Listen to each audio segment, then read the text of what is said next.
자, 오늘 본문은 애굽왕이 꾼 두 개의 꿈을 요셉이 해석하는 그런 내용이에요.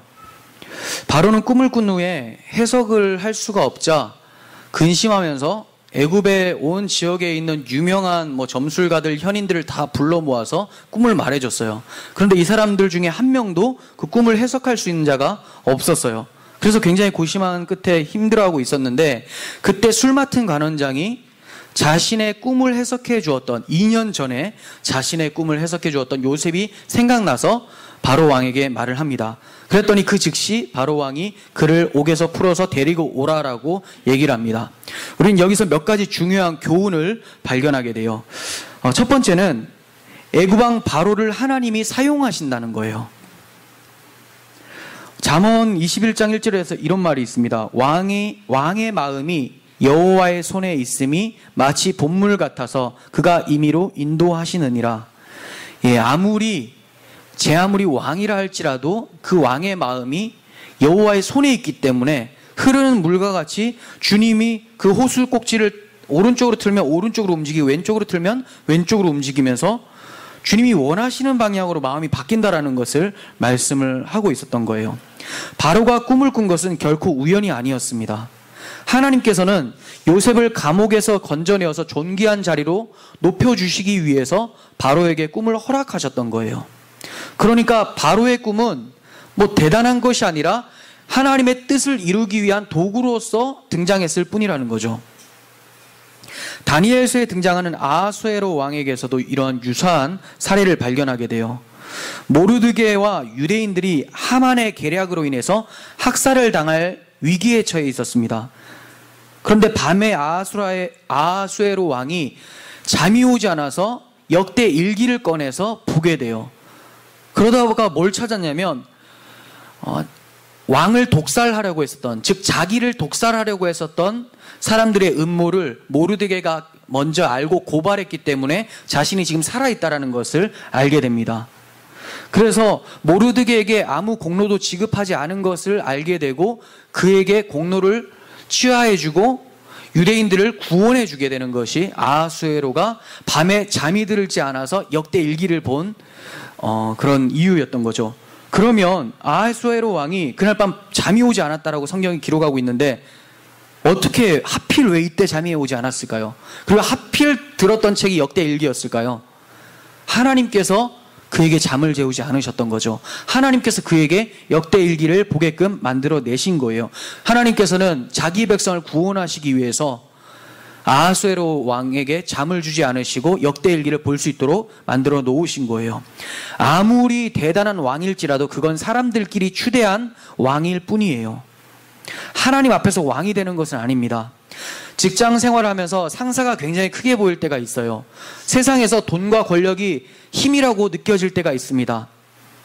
그렇지만 그럴 때 바로에게 꿈을 허락하시고 그 꿈을 사용하셔서 뜻을 이루어 가시는 하나님의 주권과 권능으로 눈을 돌려보시길 바랍니다. 모든 것이 하나님의 섭리 안에서 이루어지는 사실이라는 것을 우리가 깨닫게 될 때 성도는 어떠한 상황 가운데서도 안정감을 누리면서 모든 것 위에 뛰어나신 하나님을 찬양할 수밖에 없게 돼요. 하나님께서는 당신의 원수까지도 사용하셔서 일을 진행해 나가세요. 사탄은 요셉을 감옥에 가두기 위해서 보디발의 아내를 사용해서 유혹을 했었습니다. 그리고 감옥에서 낙심시키기 위해서 술 맡은 관원장이 기억을 잊어버리게 만들어버렸어요. 하지만 그것은 아무것도 아니죠. 사탄이 아무리 그렇게 계략을 세워도 하나님 계획 앞에서는 허사일 뿐입니다. 왜냐하면 사탄의 그 모든 계략까지도 하나님이 하나님의 뜻을 이루기 위해서 사용을 하신 것을 우리는 보게 돼요. 마침내 하나님의 때가 왔습니다. 연단으로 인해서 요셉이 더욱 하나님을 의지하게 되었을 때 이제 그를 높여주시기 위해서 바로를 사용하신 거예요. 사람들과 천사들, 심지어 사탄, 마귀들까지도 하나님의 전능하신 손 아래서 움직이게 됩니다. 그리고 모든 것이 합력해서 하나님의 선을 이루어 가게 돼요. 우리가 모든 일 속에서 하나님의 은밀하신 손과 그분의 계획을 추적해 볼 수 있는 것이 얼마나 큰 위로이고 얼마나 아름다운 우리의 특권이겠습니까? 우리가 무슨 일을 당해도 하나님께서 이 상황 속에서 무엇을 내게 말씀하시려는가 생각할 수 있는, 이 시도할 수 있는 이 자체가 성도에게 주신 아름다운 특권이라는 거예요. 이런 특권을 잘 누리면서 살아갔으면 좋겠습니다.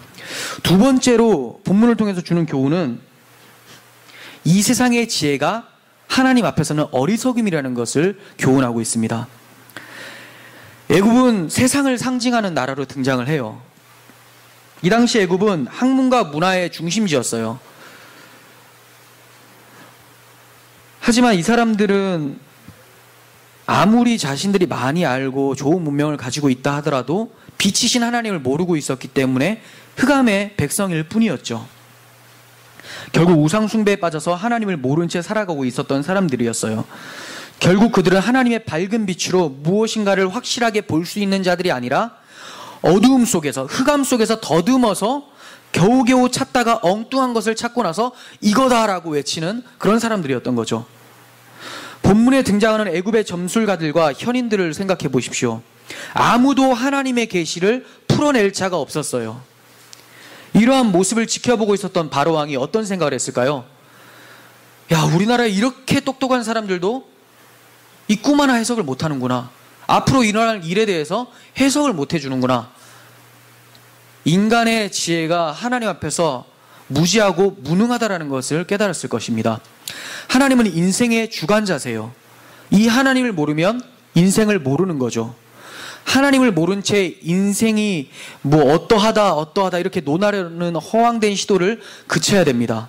그리고 하나님을 아는 참 지혜가 우리에게 있기를 간절히 소원하는 마음으로 살아가야 되는 거예요. 세 번째 주는 교훈입니다. 진정한 지혜는 오직 하나님의 백성에게만 나타난다라는 거예요. 진짜 지혜는 하나님의 백성에게만 나타난다. 시편 25편 14절 보겠습니다. 여호와의 친밀하심이 그를 경외하는 자들에게 있으며 그의 언약을 그들에게 보이시리로다. 여기서 여호와의 친밀하심이라고 할 때 킹제임스 버전에서는 시크릿이라고 합니다. 여호와의 비밀, 여호와의 뜻. 어떻게 알 수 있습니까? 그를 경외하는 자들에게 하나님께서 보여주신다라는 거죠. 하나님의 숨은 뜻은 하나님을 경외하는 자들에게 보여지게 돼요. 그 대표적인 예가 예수 그리스도예요. 세상은 예수님을 패배자로 봅니다. 세상은 예수님을 거치는 바위, 걸려 넘어뜨리는 장애물이라고 보지만 하나님을 경외하는 자들에게는 예수님을 어떻게 봅니까? 보물로 보죠. 복음으로 다가오게 돼요. 하나님의 비밀이라는 것이 예수님을 통해서 열려지게 된다는 것을 깨닫게 되는 거예요.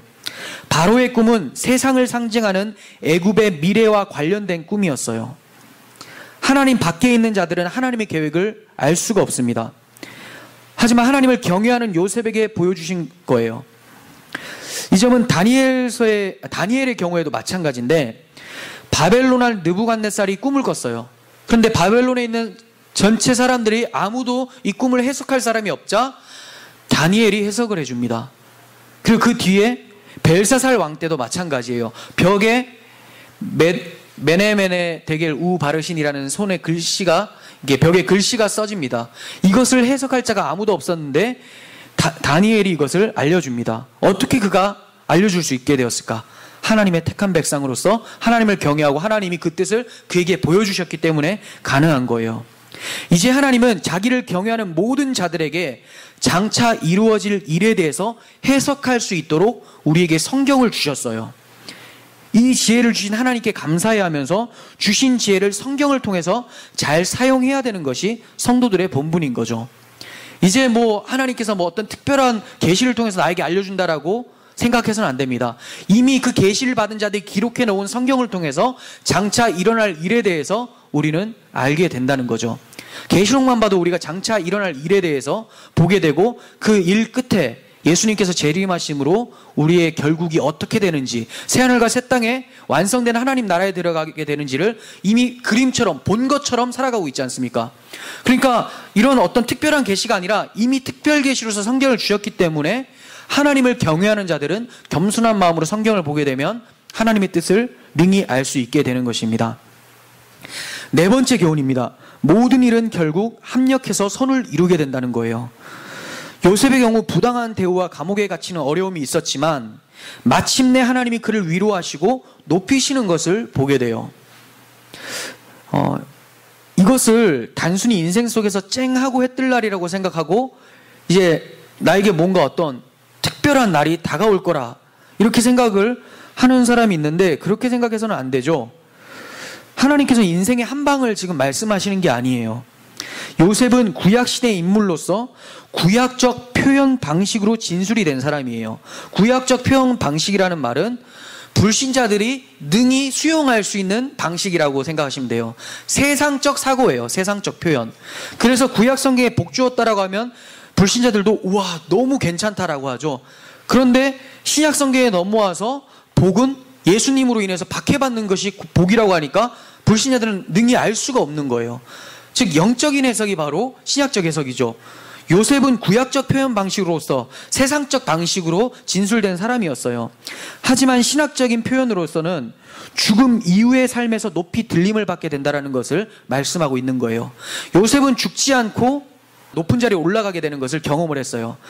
이건 구약적 방식이지만 신약적 방식에서는 죽고 난 뒤에 찾아오는 위로를 말씀하고 있는 거예요. 그런데 우리는 이것을 죽고 난 뒤에라고 하면 그러면 하나님의 약속이 끊어진 거 아닌가? 내 인생이 여기서 끝나는 건데 어떻게 죽고 난 뒤에 뭐가 있으면 뭐하나? 라고 생각한다면 그게 바로 불신자죠. 성도의 인생은 두 개로 나눠져 있지만 결국 하나예요. 하나는 뭡니까? 현세의 기간이에요. 현세의 기간. 그리고 두 번째는 내세의 기간이죠. 이 두 개가 합쳐서 성도의 인생이라고 하는 거죠. 지금 현세의 삶만 인생이 아니에요. 현세의 삶은 요셉이 감옥에 갇혀서 낮아진 상태를 성도의 현세의 삶이라고 하는 것이고, 요셉이 감옥에서 풀려나서 높이 들림을 받는 그때를 성도의 내세의 삶이라고 하는 겁니다. 즉 요셉이 감옥에 갇히고 감옥에서 풀려서 총리로 임명을 받는 것은 성도의 현세와 내세를 합쳐놓은 기간임을 말씀을 하고 있는 거예요. 그러니까 성도는 현세의 형편을 바라보면서 낙심하는 자들이 아니라 하나님의 약속이 내세에 이루어질 것을 기대하면서 그 새하늘과 새 땅을 소망하면서 살아가는 자들인 거예요. 시편 30편 3절과 5절 보겠습니다. 여호와여 주께서 내 영혼을 스올에서 끌어내사 나를 살리사 무덤으로 내려가지 아니하게 하셨나이다. 주의 성도들아 여호와를 찬송하며 그의 거룩함을 기억하며 감사하라. 그의 노염은 잠깐이요 그의 은총은 평생이로다. 저녁에는 울음이 깃들지라도 아침에는 기쁨이 오리로다. 아멘. 네, 우리 인생 속에서 지금은 저녁입니다. 하지만 하나님께서는 반드시 아침을 주신다고 말씀하고 있어요. 지금 이 세상 속에서 많이 눈물을 흘릴 수 있지만 결국 아침이 오게 될 때 우리는 기쁨 속에서 주님을 찬송하게 될 것을 시편 기자가 말씀하고 있는 겁니다. 일의 끝이 시작보다 낫다는 전도서의 말씀을 기억하면서 인내를 온전히 이루어서 일의 끝에 다다르는 우리들의 모습이 되기를 소망합니다. 계속해서 살펴볼 것은 요셉의 모습 속에서 그리스도의 모습이 나타나는 것을 더 많이 발견할 수 있는 본문이 오늘 본문이에요. 우리가 지난번에도 요셉을 통해서 그리스도의 사역을 계시하는 것을 잠시 살펴봤었습니다. 그렇지만 이 본문에서 굉장히 많은 부분이 나타납니다. 제가 그 많은 부분을 다 설명을 할 수가 없어요. 이 아더핑크 목사님은 요셉이 예수님을 증거하는 모형이라는 것을 101가지를 기록을 해놔요. 101가지를 찾아냈더라고요. 다 읽어봤는데 너무 많아요. 그 중에서 정말 너무나 뚜렷하고 또 이제 우리에게 정말 도움이 될 만한 그런 부분만 몇 가지만 간추려서 여러분들에게 소개를 해드리려고 합니다. 요셉의 삶 속에서 어떻게 예수 그리스도의 모습이 나타나는가? 요셉은 형들의 시기함으로 인해서 배척을 당하게 되고 애굽인들 사이에서 부당한 대우를 받고 감옥에 갇히게 되죠. 하지만 하나님은 그의 인생이 거기서 끝나도록 내버려 두지 않으셨어요. 그가 고통과 수치를 당한 감옥은 이내 사라지게 되고 영광스러운 보호자가 준비되었던 거예요. 요셉이 극도로 낮아진 때에 하나님께서 높이시는 때가 이르게 된 것입니다. 우리 주님의 경우에도 마찬가지예요. 자기 백성 유대인들이 주를 박해했었고 십자가에 못 박았습니다. 정오의 시간에 해는 어두워지게 되었어요. 주님의 시신은 무덤에 던져졌습니다. 하지만 하나님께서는 주님을 그곳에 가만히 내버려 둘 수가 없었습니다. 그래서 사망에서 끌어올리셨어요. 사도행전 2장 24절은 이렇게 기록합니다. 하나님께서 그를 사망의 고통에서 풀어 살리셨으니 이는 그가 사망에 매여 있을 수 없었음이라. 아멘. 또한 요셉을 높이신 하나님의 손길을 통해서 예수님을 높이신 하나님의 손길을 발견하게 됩니다. 14절 보세요. 이에 바로가 사람을 보내어 요셉을 부르매 그들이 급히 그를 옥에서 내놓은지라. 요셉이 곧 수염을 깎고 그의 옷을 갈아입고 바로에게 들어가니, 이렇게 말씀합니다. 저는 이걸 보면서 이 물고기 뱃속에 있었던 요나가 물고기가 토해낸 것도 연상하게 되더라고요. 팍 토해내는 거, 그 죽음 가운데서 토해내는 거. 주님께서도 무덤을 열고 왕이신 하나님께로 나아가실 때 세상에 썩어질 옷을 버려두시고 영광의 옷으로 갈아입으신 것을 우리는 발견하게 됩니다. 베드로가 빈 무덤에 들어갔을 때 세마포와 머리를 쌌던 수건이 그대로 놓여 있었다는 것이 성경의 증거였어요. 요셉이 감옥에서 풀려나서 바로에게 나아갈 때 옷을 갈아입고 들어간 것처럼 예수님께서는 무덤에서 깨어나셔서 하나님께로 나아갈 때 육신의 것을 하나도 가지고 나아가지 않으셨다는 거예요. 다시 말하면 주님의 높아지심에는 낮아지셨을 때의 어떠한 것도 가지고 가시지 않았던 겁니다. 완전한 하나님께서 변화시켜 주신 그 영광스러운 모습 그대로 하나님 앞에 나아가실 수 있게 된 거예요. 계속해서 요셉을 건지신 분이 하나님이셨듯이 주님을 건지신 분도 하나님이심을 보게 됩니다. 바로가 꿈으로 인해서 깊은 근심에 잠긴 것, 그리고 술 맡은 간원장이 잊고 있다가 2년 만에 다시 요셉이 생각난 것, 이 모든 것이 하나님으로부터 말미암은 거죠. 이것을 요셉도 분명히 깨달았기 때문에 나중에 형들한테 대답을 할 때 온통 하나님이 하셨다라는 것만 강조를 하고 있어요. 창세기 45장 7절과 9절 보겠습니다. 자주 살펴보는 본문인데, 하나님이 큰 구원으로 당신들의 생명을 보존하시고 당신들의 후손을 세상에 두시려고 나를 당신보다 먼저 보내셨나니, 하나님이 보내셨다라고 말씀하죠. 그런즉 나를 이리로 보내신 이는 당신들이 아니요 하나님이시라. 하나님이 나를 바로에게 아버지로 삼으시고 그 온 집의 주로 삼으시고 애굽 온 땅의 통치자로 삼으셨나이다. 당신들은 속히 아버지께로 올라가서 아뢰기를, 아버지의 아들 요셉의 말에 하나님이 나를 애굽 전국의 주로 세우셨으니 지체 말고 내게로 내려오십시오. 이렇게 얘기를 합니다. 우리 주님이 무덤에서 건짐을 받으신 것도 하나님께서 건져주신 것이라고 성경은 말씀하고 있어요. 사도행전 2장 24절과 32절 보겠습니다. 하나님께서 그를 사망의 고통에서 풀어 살리셨으니 이는 그가 사망에 매여 있을 수 없었음이라. 예수를 하나님이 살리신지라 우리가 다 이 일의 증인이로다. 사도행전 10장 40절.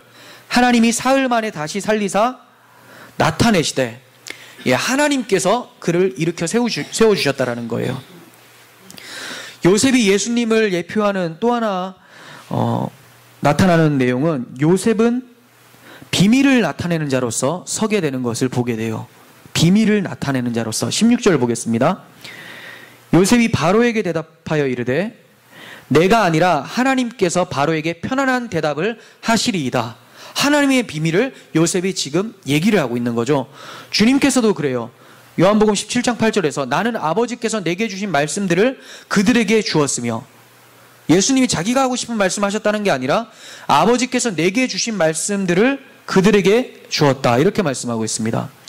그리고 또 내가 스스로 아무것도 하지 아니하고 오직 아버지께서 가르치신 대로 이런 것을 말할 줄도 알리라. 요한복음 12장 49절.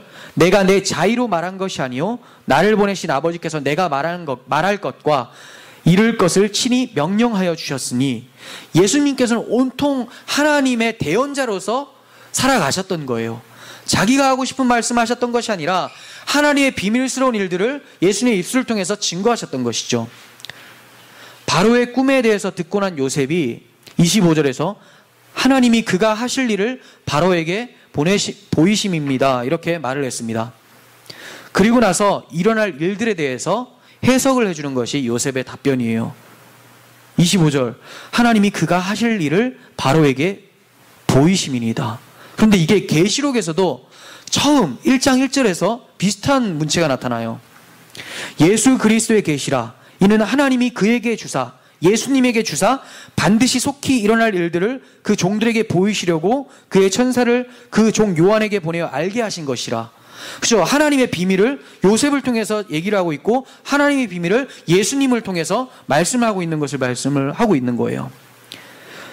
또 하나 예수님의 모형인 것은, 요셉은 장차 임할 재난을 경고하면서 해결책을 제시해주고 준비를 당부합니다.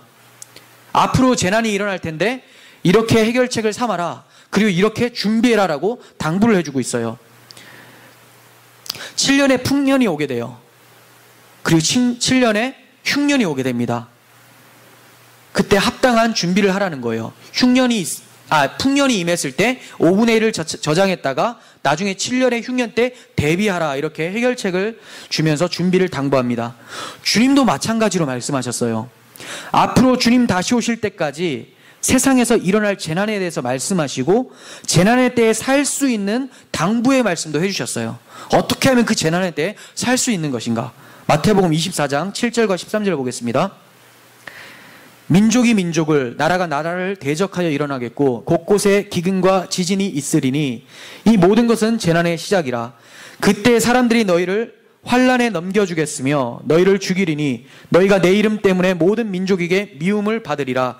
그때 많은 사람이 실족하게 되어 서로 잡아주고 서로 미워하겠으며 거짓 선지자가 많이 일어나 많은 사람을 미혹하겠으며 불법이 성함으로 많은 사람의 사랑이 식어지리라. 그러나 끝까지 견디는 자는 구원을 얻으리라. 네, 이런 흉년이 찾아온다고 말씀하고 있어요. 재난의 시작. 끝까지 견디는 자는 무엇을 지키라는 말일까요? 예수님께 대한 믿음이죠. 마지막 절에서는, 바로 앞절에서는 불법이 성함으로 많은 사람의 사랑이 식어진다고 하죠. 하나님이 주신 이 사랑을 지켜내는 것, 이 믿음을 지켜내라는 거예요. 히브리서 3장 6절 보겠습니다. 그러나 그리스도는 아들로서 하나님 집안 사람을 성실하게 돌보셨습니다. 우리가 그 소망에 대하여 확신과 자부심을 지니고 있으면 우리는 하나님의 집안 사람입니다. 자, 이 말씀은 뭐냐면, 예수님께서는 신실하셔서 하나님의 집안 사람, 즉 교회를 성실히 돌보셨다는 거예요. 예수님께서 교회를 성실히 돌보시니까 교회에게 어떤 현상이 일어나느냐? 소망에 대하여 확신과 자부심이 나타난다는 거죠. 결국 주님께서는 재난을 준비할 때 주님께서 주신 소망에 대해서 확신과 자부심을 가지고 믿음 안에서 사랑을 잃지 말라고 당부하시고 가신 거예요. 계시록 2장 4절과 5절 보겠습니다. 그러나 너를 책망할 것이나니 너의 처음 사랑을 버렸느니라. 그러므로 어디서 떨어졌는지를 생각하고 회개하여 처음 행위를 가지라. 만일 그리하지 아니하면 회개하지 아니하면 내가 내게 가서 내 촛대를 그 자리에서 옮기리라. 주님께서 교회에게 당부하면서 뭘 얘기하십니까? 처음 사랑을 잃어버렸는데 처음 행위를 가지라. 이 행위도 처음 사랑이에요. 그 믿음을 가지라는 거예요. 이거 잃지 말라는 거죠. 요셉이 애굽인들에게 준비하라는 당부는 주님이 자기 백성에게 준비하라는 당부로 들을 수 있어야 돼요. 본문을 통해서 그냥 애굽 사람들한테 애굽의 흉년이 지나가게끔 도와주는 거네라고 거기서 그쳐서는 안 돼요. 애굽은 지금 세상을 상징하는 대표성으로 나타나고 있죠. 요셉은 그리스도의 그림자로서 나타나고 있습니다. 즉 주님께서는 이 본문을 통해서 앞으로 세상에 이런 흉년이 닥쳐올 것인데 그때 어떠한 해결책을 주시면서 당부를 지시하고 있는 거예요. 즉 우리가 박해의 시기에 주님의 은혜로 믿음을 끝까지 붙잡으라고 말씀을 하고 있는 것이죠. 우리에게도 풍년이 있습니다. 지금도 풍년이라고 할 수 있어요. 가장 풍년의 때는 종교개혁 시기가 아니었나 생각이 됩니다. 계속해서 복음은 확장되었었던 풍년의 시기였어요. 그렇게 복음이 확장되어지고 편만해질 때 하나님께 받은 그 은혜를 계속해서 지키면서 풍성하게 키워나가는 거죠. 그런데 이후에 말세로 갈수록 어떠한 현상이 일어납니까? 사랑이 식어지고 재난이 시작되며 흉년이 시작이 됩니다. 박해의 시기가 도래하게 돼요. 그때 우리는 그 전에 풍년의 시기 때 우리에게 주셨던 그 하나님의 사랑을 다시 한번 기억하고 다잡고 그 시기를 지나갈 수 있어야 된다는 거예요. 이것이 주님께서 우리에게 말씀하고 계시는 겁니다. 요셉의 조언을 들은 바로와 신하들은 매우 놀라워했습니다. 이러한 모습은 주님의 말씀을 들은 유대인들에게도 나타나는 현상이었어요. 37절과 39절을 보겠습니다. 바로와 그의 모든 신하가 이 일을 좋게 여긴지라. 바로가 그의 신하들에게 이르되 이와 같이 하나님의 영에 감동된 사람을 우리가 어찌 찾을 수 있으리요 하고 요셉에게 이르되 하나님이 이 모든 것을 내게 보이셨으니 너와 같이 명철하고 지혜 있는 자가 없도다. 거의 찬양을 하고 있죠. 대단하다. 정말 너 같은 사람 본 적이 없어. 넌 하나님의 지혜야. 이렇게 얘기를 하고 있어요.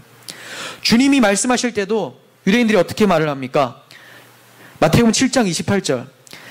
예수께서 이 말씀을 마치심에 무리들이 그의 가르침에 놀라니 이는 그 가르치는 것이 권위 있는 자와 같고 그들의 서기관과 같이 아니함일러라. 네, 지금까지 들어봤었던 서기관들, 탁월한 해석가들, 이 사람들하고 비교도 안 되는 권위 있는 말씀이었다고 찬송을 하고 있는 거예요. 마태복음 13장 54절에서도 고향으로 돌아가서 그들의 회당에서 가르치시니 그들이 놀라 이르되 이 사람의 이 지혜와 이런 능력이 어디서 났느냐. 예, 놀라 나자빠지는 거죠. 찬송을 하고 있어요. 이러한 모습에서 예수님의 모습이 나타납니다.